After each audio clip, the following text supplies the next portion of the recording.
सभी दोस्तों को नमस्कार। जय श्री राम, जय माता दी।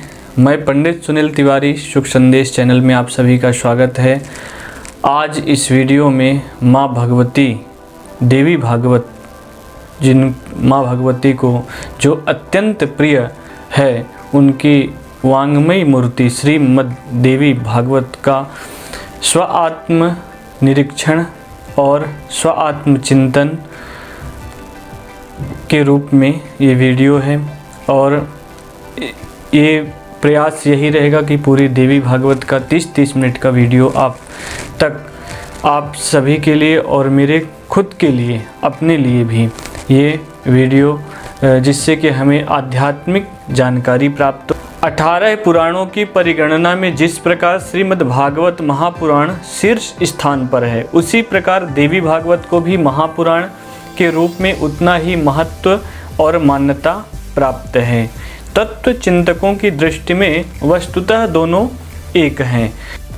जैसे वामांग और दक्षिणांग के मिलने से एक महाकाय मूर्ति की पूर्ति होती है, वैसे ही दोनों भागवत एक ही परम तत्व वाम तथा दक्षिण अंग के पूरक हैं। दोनों ही एक ही परात्पर तत्व का बोध कराने वाले भिन्न भिन्न नाम रूप लीला चिंतन, गुण ऐश्वर्य, लीला कथा और महिमा आदि का प्रतिपादन करते हैं। दोनों ही महापुराणों का एक ही मात्र लक्ष्य है, परमात्म तत्व से जीव का एकात्म संबंध जोड़ना।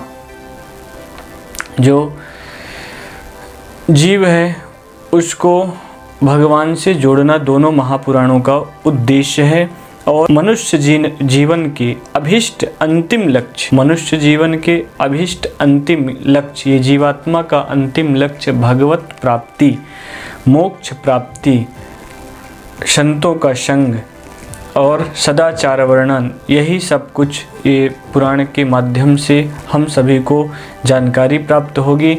तो वीडियो अंत तक, श्रीमद् देवी भागवत का वीडियो आप सभी कोई श्रद्धा के साथ श्रवण करिए और जानकारी प्राप्त कीजिए। ओम सर्वमंगल मांगल्ये शिवे सर्वार्थ साधिके शरण्ये त्र्यंबके गौरी नारायणी नमोस्तुते। सर्वदा सर्वकार्येषु त्रयस्थो भुवनेश्वरः देवादिसिन्धिना सिद्धिं ब्रह्मेशान जनार्दनः। नारायणं नमस्कृत्यं नरं चैव नरोत्तमं देवीं सरस्वतीं व्यासं ततो जयमुदीरयेत्। या देवी सर्वभूतेषु लक्ष्मीरूपेण संस्थिता, नमस्तस्यै नमस्तस्यै नमस्तस्यै नमो नमः।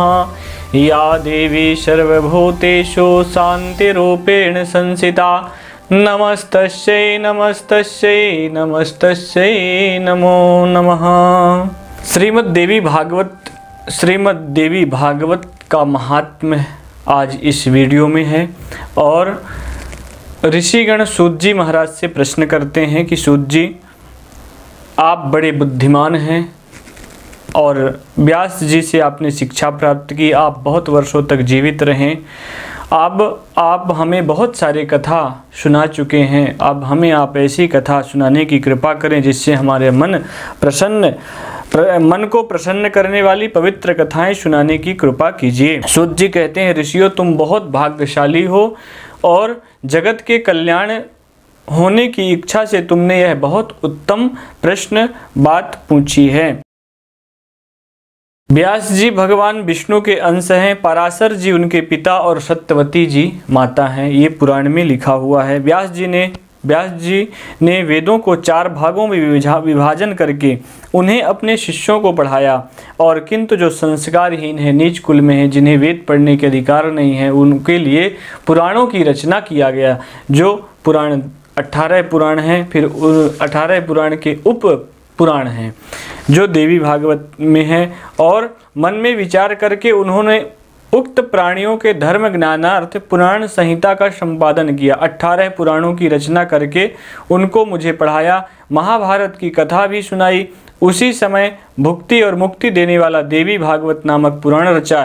स्वयं उनके वक्ता बने व्यास जी महाराज और जन्मेजय राजा परीक्षित के जो पुत्र थे जन्मेजय जी महाराज उनको सुनाया गया। जन्मेजय जी महाराज श्रोता होने का उन्हें शुभ अवसर प्राप्त हुआ। जो मानव भक्ति पूर्वक देवी भागवत की कथा सुनते हैं उनके आमने सामने रिद्धि सिद्धि सदा उनके सन्निकट खेलती रहती हैं। भक्ति पूर्वक देवी भागवत का पाठ और श्रवण करने वाला मनुष्य धर्म, अर्थ, काम और मोक्ष जो 4 पुरुषार्थों को प्राप्त कर लेता है, फल का अधिकारी हो जाता है। देवी भागवत महात्म के प्रसंग में जाम्बवंत के यहाँ श्री कृष्ण के मणि प्राप्त करने तथा जाम्बवती से विवाह करके द्वारका लौटने की कथा है। ये श्रीमद् देवी भागवत महात्म में जो प्रसंग है। ऋषियों ने पूछते हैं, महाबुद्धिमान सूत जी, महाभाग वसुदेव जी कैसे पुत्र प्राप्त किया? भगवान श्री कृष्ण ने परिभ्रमण करके प्रसेन को कहाँ खोजा और क्यों खोजा? श्रीमद् देवी भागवत यह कथा वसुदेव जी ने किस विधि से सुनी और इसके कौन से वक्ता हुए, यह सब बताने की आप कृपा कीजिए। ऋषि जियों ने सूत जी महाराज से ऐसा विनती जोड़कर प्रश्न किया। सूत जी बोलते हैं, भोजवंशी राजा सत्राजित द्वारिका में सुखपूर्वक रहते थे। उनके द्वारा सदा सूर्य भगवान सूर्य नारायण का उपासना हुआ करता था। वैसे तो हमें प्रत्येक व्यक्ति को जो सनातनी हैं और जो सनातनी नहीं भी हैं उन्हें भी भगवान सूर्य नारायण की उपासना करना चाहिए, नमस्कार करना चाहिए, उन्हें जल प्रदान करना चाहिए। और ये पूर्व काल से चली आ रहा है, आज से नहीं है कि आज की कोई नई परंपरा हो। ये पूर्व काल से भगवान सूर्य नारायण की उपासना जो है पूर्व काल से, पूर्व समय से चलते आ रहा है। यहाँ तक कि हमारे जितने बड़े ऋषि मुनि महात्मा थे सभी को ये सूर्य नारायण भगवान की उपासना करते थे। उन्हीं में से भोजवंशी राजा सत्राजित हुए, जिनको सूर्य नारायण भगवान ने सम्यंतक मणि प्रदान की, वरदान के स्वरूप प्रसन्न होकर उनको सम्यंतक मणि प्रदान की। और वो मणि को लेके तदंतर सत्राजित मणि को लेकर घर आ गए और ब्राह्मणों को बुलाकर उनसे स्वस्ति वाचन कराया, मणि की पूजा की और उस दिन मणि को अपने भवन में स्थापित कर दिया। प्रतिदिन वह मणि 8 भार सुवर्ण प्रदान करता था। वहाँ महामारी, दुर्भिक्ष एवं अन्य उत्पात संबंधी भय कभी नहीं ठहर सकते थे। सत्राजित के भाई थे, उनका नाम था प्रसेन। एक बार राजा सत्राजित के जो छोटे भाई प्रसेन थे वो घोड़े में चढ़कर जंगल की ओर गए, मणि को गले में धारण कर। तो एक सिंह ने देखा और वो सिंह प्रसेन के साथ लड़ाई करके वो मणि छीन लिया। और वो मणि ऋक्षराज जी सिंह के साथ लड़ाई करके सिंह को मार करके मणि ले लिए और अपने बिल के अंदर जाके अपने बच्चों को मणि दे दिया। इधर कुछ समय बाद जब प्रसेन घर नहीं लौटे तब सत्राजित को महान दुख हुआ। कहा, पता नहीं किसे मणि पाने की इच्छा हो गई, जिसके हाथों प्रसेन काल का ग्रास बन गया। फिर तो जनमानस के मुख से द्वारिका में इस प्रकार किंवदंती फैल गई कि हो न हो श्री कृष्ण ने प्रसेन को मार डाला, क्योंकि मणि में उनकी आसक्ति हो गई थी। यह बात भगवान श्री कृष्ण के कानों में भी पड़ी। तब अपने ऊपर लगे हुए इस कलंक को दूर करने के लिए उन्होंने कुछ पुरवासियों को साथ लेकर यात्रा आरंभ कर दी। वे वन में पहुंचे, सिंह द्वारा मारे हुए प्रसेन को देखा। रक्त से चिन्हित मार्ग को पकड़कर सिंह को खोजते हुए वे आगे बढ़े। एक बिल के द्वार पर मरा हुआ सिंह दिखाई पड़ा। तब कृपा परवश हो वे पुरवासियों से कहने लगे, तुम लोग मेरे लौटने तक यहीं रहना। मणि लेने वाले का पता लगाने के लिए मैं इस बिल के अंदर जा रहा हूँ। बहुत अच्छा कहकर पुरवासी वहीं ठहर गए। भगवान श्री कृष्ण बिल के अंदर गए, देखे तो मणि उन जाम्बवंत जी के जो बच्चे थे वो खेल रहे थे। जहाँ मणि को लेने के लिए कृष्ण भगवान दौड़े, उसी समय धाय करके जाम्बवंत जो उनके पिता थे जाम्बवंत आके कृष्ण भगवान से युद्ध करने लगे। और युद्ध 27 दिनों तक मल्ल युद्ध हुआ, हाथों के द्वारा युद्ध हुआ, कोई आगे न कोई पीछे। पुनः इसी तरह ये युद्ध 27 दिनों तक चलता रहा और 27 दिन युद्ध होने तक उधर द्वारिकावासी भगवान श्री कृष्ण के प्रतीक्षा में बिल के द्वार पर रुके थे। 12 दिनों तक उन्होंने प्रतीक्षा की, तत्पश्चात वो डरकर भाग गए और ये बात वासुदेव जी को जानकारी प्राप्त हुई। वसुदेव जी बहुत दुखी हुए, शोक सागर में डूबे हुए थे और सभी कोई घर के सदस्य बैठे थे। उसी समय ब्रह्मलोक से देवर्षि नारद जी पधारे और देवर्षि नारद वसुदेव जी से पूछते हैं, वसुदेव जी आप इतना उदास और शोक सागर में क्यों डूबे हुए हैं? तो संपूर्ण वृत्तांत जो वसुदेव जी ने अपने कानों से सुना था और जो भगवान श्री कृष्ण के बारे में सुना था कि उन्होंने गए बिल के अंदर अभी तक वापस नहीं आए, और ये सब बात बताए नारद जी को। और नारद जी फिर कहते हैं वसुदेव जी आप चिंता मत करिए, उपाय है। आप माँ भगवती जगत जननी जगदम्बिका माँ के चरणों में प्रार्थना करिए और उनका उपासना करिए, पूजा करिए और नवान्न यज्ञ करिए। तो वसुदेव जी ने पूछा देवर से, वे अंबिका देवी कौन हैं, उनकी क्या महिमा है और कैसे उनका पूजन होता है? भगवान यह सब बताने की कृपा कीजिए। नारद जी बोले महाभाग वसुदेव जी नारद जी बोले महाभाग वसुदेव, अंबिका देवी के संपूर्ण महात्मा को विशद रूप से कौन कह सकता है? किसी में इतना क्षमता नहीं है कि माँ भगवती जगत जननी जगदम्बिका माँ का महात्म्य कह सके। उनके चरित्रों का अनंत चरित्र है, हरि अनंत हरि कथा अनंता, और उनके चरित्रों का वर्णन ये तो सब पुराणों में संक्षेप रूप से दिया गया है। अगर कहने जाएंगे तो बहुत सारा मोटा पुराण, और कहने वाला वक्ता न इतना स्मरण शक्ति रह गया, न कोई इतना ज्ञानी है कि उनके चरित्रों का संपूर्ण रूप से चरित्रों का वर्णन कर सके। इस प्रकार नारद जी द्वारा बताया गया माँ भगवती का संपूर्ण साधन और नवार्ण मंत्र। इसके बाद श्रीमद् देवी भागवत पुराण की श्रवण विधि, श्रवण के महान फल तथा महात्म का वर्णन, किस प्रकार श्रवण करना चाहिए। ऋषिगण बोलते हैं महाभाग सूत जी, हम देवी भागवत के उत्तम महत्व को सुन चुके, अब पुराण श्रवण की विधि बतलाइए। सूत जी कहते हैं ऋषियों, जगदम्बिका माँ भगवती को प्रसन्न करने के लिए 4 नवरात्रों में इसका श्रवण करना चाहिए। इसके सिवा अन्य महीने भी इसे सुना जा सकता है, परंतु तब भी तिथि नक्षत्र वार और दिन के संबंध में विचार करना परम आवश्यक है। विवेकशील पुरुष का कर्तव्य होता है कि विवाह आदि यज्ञों में जितना खर्चा लगे उतना ही सामग्रियां श्रीमद् देवी भागवत महापुराण के आयोजन में व्यवस्था करना चाहिए। दंभ और लोभ से रहित अनेकों सहायक विद्वान रहने चाहिए। भगवती जगदम्बिका के भक्ति करने वाले 4 अन्य पुरुष कथावाचक के अतिरिक्त बैठकर पाठ करना चाहिए।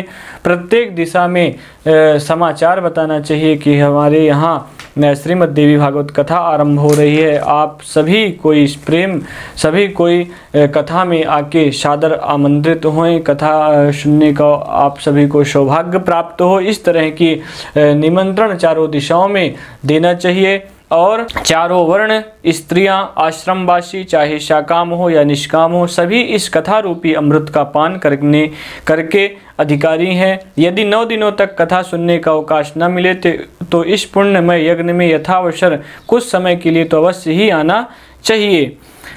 सुंदर ढंग से प्रवचन करने वाले, इंद्रिय विजय, शास्त्र ज्ञानी, देवी के उपासक, दयाशील, निष्प्रह, उदार और सत्य असत्य का ज्ञान रखने वाला, क्या है सत्य और क्या है असत्य, विद्वान पुरुष उत्तम वक्ता माने जाते हैं। उत्तम वक्ता ना हो तो खाली वक्ता भी हो और तब भी चलेगा, लेकिन सदाचार का पालन करता हो, सत्य असत्य का ज्ञान रखने वाला हो, ऐसे वक्ता श्रीमद् देवी भागवत की कथा में श्रेष्ठ माने जाते हैं। जो ब्रह्मा में आस्था रखता हो, जिसकी देवताओं में भक्ति हो तथा जो कथा रूपी रस का पान करना चाहता हो, साथ ही उदार, निर्लोभी और नम्र तथा हिंसादि में वर्जित हो, पाखंड रचने वाला, लोभी, स्त्री लंपट, धर्मध्वजी, कटुभाषी और क्रोधी स्वभाव वाला वक्ता भी देवी यज्ञ में श्रेष्ठ नहीं माना गया है। श्रोताओं को समझाने में तत्पर रहने वाला, एक प्रकांड विद्वान संदेह निवारण करने के लिए सहायक रूप में कथावाचक के पास बैठाए जाए। कथा आरंभ होने के पहले ही दिन वक्ता और श्रोतागण क्षौर कर्म करा लें। जब तक श्रीमद् देवी भागवत की कथा हो तब तक क्षौर कर्म नहीं करना चाहिए। प्रतिदिन एक ही दिन करा लें क्षौर कर्म। श्रीमद् देवी भागवत की पुस्तक सुंदर अक्षरों से संपन्न भगवती की वांगमयी मूर्ति संपूर्ण उपचारों से उनकी पूजा आवश्यक करना चाहिए। द्विजवरों को कथा श्रवण में निष्ठा रखने वाले के नियम बताता हूँ, जो ब्रह्मा विष्णु और शंकर में भेद दृष्टि नहीं रखते और भगवती जगदम्बिका में जिनकी भक्ति नहीं होती, तथा जो पाखंडी, हिंसक, कपटी, ब्राह्मण द्रोही और नास्तिक हैं, उन्हें श्रीमद् देवी भागवत की कथा सुनने का अधिकार नहीं है। ब्राह्मण का धन अपहरण करने वाला, दूसरे की स्त्री पर दृष्टि डालने वाला तथा देवता के धन पर अधिकार जमाने वाला लोभी मनुष्य कथा श्रवण के अनाधिकारी हैं। संलग्न पुरुष बातचीत न करें। वेद, गो, ब्राह्मण, गुरु, स्त्री, राजा, महान पुरुष, देवता तथा देवताओं के भक्त इनकी निंदा कान से न सुने। ये कथा श्रोता का गुण होना चाहिए। पुराण की जानकारी रखने वाला दरिद्र, दुर्बल, बालक, तरुण अथवा बूढ़ा पुरुष भी नमस्कार कराने का अधिकारी है। पूज्य एवं सर्वदा आदरणीय माना जाता है। गुण एवं जन्म देने वाले जगत में अनेकों गुरु हैं, किंतु सबकी अपेक्षा पुराण का ज्ञाता, जो पुराण जानता हो, जिन्हें शास्त्र का पता हो, जिनकी वाणी और वर्तन एक हो, ऐसे महापुरुषों को चाहे वो छोटा हो चाहे बड़ा हो उन्हें प्रणाम करना चाहिए। जो इसे उपेक्षा बुद्धि से सुनते उन्हें फल तो मिलता ही नहीं, उल्टे दुख और दरिद्र भोगने पड़ते हैं। पुराण के जानने वाले पुरुष को आसन, पात्र, द्रव्य, फल, वस्त्र आदि कंबल देने वाले बड़भागी जन श्रीमद् भागवत धाम के अधिकारी होते हैं। जो पुस्तक को रेशमी वस्त्र और सूत्र से वेष्टित करके दान करते हैं, उन पुरुषों को अनेक सुख भोगने का अवसर मिलता है। यदि कोई पुरुष जिस किसी प्रकार से भी देवी भागवत की 9 आवृत्तियों को सुन चुका हो, उसके फल का कहाँ तक वर्णन किया जाए। वह तो जीवन मुक्त ही हो जाता है। राजा से शत्रुता हो जाए, हैजा आदि महामारी प्रकोप हो, अकाल पड़ जाए अथवा राष्ट्र विप्लव हो, तो इन सबके भय की शांति के लिए देवी भागवत सुनना चाहिए। द्विजगणों, भूत प्रेत संबंधी बाधा शांत करने, शत्रु से राज्य पाने तथा पुत्रोत्सव होने के लिए श्री देवी भागवत श्रवण परम आवश्यक है। श्रीमद् देवी भागवत के आधे श्लोक अथवा आधे पाद का भी श्रवण पठन करने वाला पुरुष परम पद का अधिकारी हो जाता है। और उन भगवती जगदम्बिका के चरणों में निरंतर प्रणाम है, जिनके चरण कमलों में धूलि के प्रभाव से ब्रह्मा जी इस जगत की सृष्टि करते हैं, विष्णु जी पालन करते हैं और रुद्र संहार करने में सफल होते हैं। उन भगवती जगदम्बिका के चरणों में हमारा और आप सभी का सादर नमन है, सादर प्रणाम है, चरण वंदन है। और वीडियो हम यही समाप्त करते हैं। और ये रहा श्रीमद् देवी भागवत का महात्म्य, एकदम संक्षिप्त महात्म्य, क्योंकि वीडियोज बहुत बोलेंगे तो बहुत बताएंगे तो वीडियो लंबी हो जाएगी। तो इसीलिए पूरी भागवत है और पूरी भागवत हमें पूर्ण करना है बहुत कम समय में। इसीलिए मेन वीडियो में श्रीमद् देवी भागवत पहला स्कंद का 1, 2 और तीसरा अध्याय का इस दास के द्वारा वर्णन होगा। वीडियो जरूर देखिए। चैनल में नए हैं तो चैनल सब्सक्राइब शेयर जरूर कर लीजिए। मिलते हैं जल्द ही अगले वीडियो में। जय श्री राम, जय माता दी।